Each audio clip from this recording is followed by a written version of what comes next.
তো এই ব্লগটা শুধু ওই অ্যানসারটা দেওয়ার জন্য যে অ্যাকচুয়ালি সেদিন আমার সঙ্গে কি হয়েছিল আর চারদিকে কি সব রটাচ্ছে।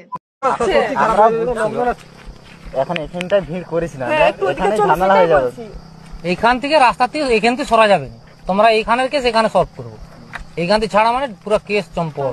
ওই রাস্তাটায় উঠে গেলে বাস, আর আমরা কিছুই করতে পারবো না। তোমরা চুপ করে সরে দাঁড়াও না, তোমরা গল্প করো না, সাইড দিয়ে তোমরা সরে দাঁড়াও না। সেদিন কোনো খারাপ কাজ করতাম তাহলে হয় আমাদেরকে বিয়ে দিত, আর নয়তো বাড়ির গার্জেনকে বলতো যে আসুক তারপরে তোদেরকে সব বলবো নিয়ে যাবে।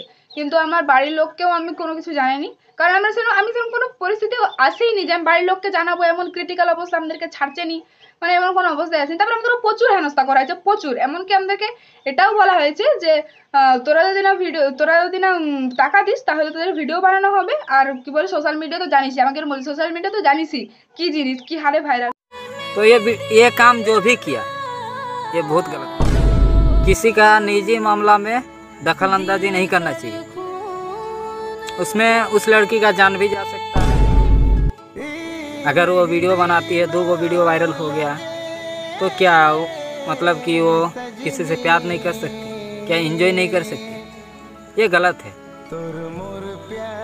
उनका भी तो अपना लाइफ है। ব্যাপার নেই, জাস্ট দাঁড়িয়ে আছে তাতেই এত। তো সে এসে আমাদেরকে ছাড়লো। তারপরে তার বাইক, তার অনেকটা দূরে মানে তেলের দোকান ছিল, সেখান থেকেও তেল কিনলো, তার বাইকে ভরলো। তো সেই ছেলেটাই সেদিন আমাকে মানে যেখান থেকে যাব প্রোগ্রামের কাজ, ওই বান্ধবীটার বাড়ির পাশে যে চকটা ছিল সেখানেও আমাকে পৌঁছে দিল। তারপরে অনেক ব্যাপার হয়েছে। আর যাদের কাছে এখনো যারা এখনো ওই ভিডিওটা প্রচুর শেয়ার করছো তাদেরকে বলছি, জানি না তোমাদের কি স্বার্থ সিদ্ধি হচ্ছে, জাস্ট কটা ভিউজের জন্য, জাস্ট কটা টাকার জন্য তোমরা এরকম করছো। তাদেরকে বলবো তোমরা যে ভিডিওটা এত পরিমাণে শেয়ার করছো, ওটা দ্বারা তোমরা বুঝতে পারছো না ওটা সামান্য ভিডিও না, কারণ ওটা জীবন মরণের ব্যাপার। তো ওটা আমি জানি বলে কোনো লাভ নেই তোমাদেরকে, কারণ যেটা করবে সেটা মানে আমি তাদেরকে আটকাতে পারবো কি পারবো না। এবারে যার যেটা মানসিকতা আছে সেরকম ভাববে। আর যারা আমাকে সাপোর্ট করবে, আগেও বলেছি এখনো বলছি, যারা আমাকে সাপোর্ট করো শুধুমাত্র ভিডিওটা তাদের জন্য। তো বলবো যে ভিডিওটা প্রচুর প্রচুর পরিমাণে শেয়ার করে দাও তোমরা, যাতে সবাই অ্যাকচুয়াল ব্যাপারটা কি সেটা জানতে পারে। काम कीजिए, ऐसा कर रहे हैं ये गलत बात है भाई। जिससे शादी होगा वो लड़का देखा तो उसका लाइफ तो खराब है, कौन शादी करे?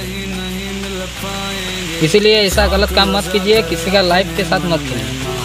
तो तब तक के लिए इतना ही, मिलते हैं फिर नेक्स्ट वीडियो में। जय हिंद।